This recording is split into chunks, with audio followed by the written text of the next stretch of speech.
So of course now a lot depends on the decisions that will be made by Donald Trump. I mean, the support level of support, but you know that the war at this, at least at several last months, it's remind me the famous history with so-called peer victory.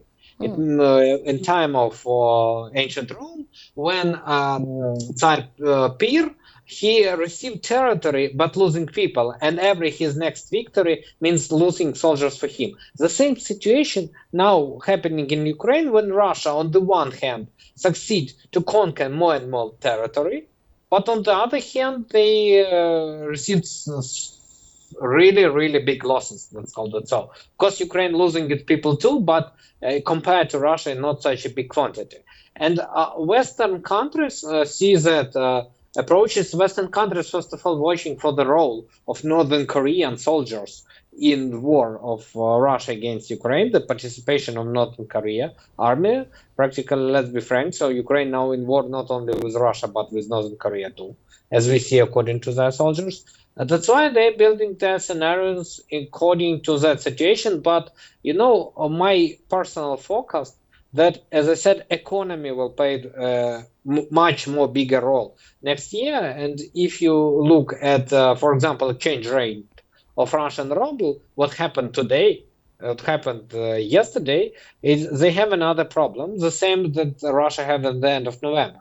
And I think that Western partners of Ukraine, while forming the military support of Ukraine, really made their stake on Russian economy. That's why they like to talk more about sanctions, economic sanctions, than actually appearance of their soldiers on the Ukrainian territory. Sometimes Emmanuel Macron, the president of France, told about opportunity of presence of European soldiers in Ukraine, and actually this opportunity become higher due to simple fact that under current US administration, President Biden asked Europe not to do the step because US could not be without Europe in this world, and if Europe soldiers will be in Ukraine, US soldiers should be in Ukraine too. They don't want to do that. That's why ask Europe not to start their ground operation in Ukraine. Under Trump administration, with high probability, he said the phrase that the US soldiers will not be in Ukraine, but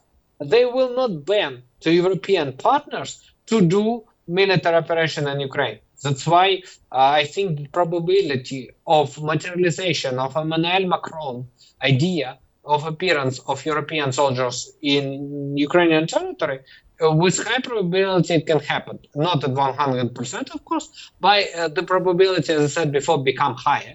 And we will see discussion in this direction. And I think after Donald Trump inauguration, this discussion could increase because really Trump gives signals that he don't mind if Europe organize that operation, because as Trump liked to say, the Ukraine should be Europe, not US problem. Now I think we will see how that phrase materialized in 2025.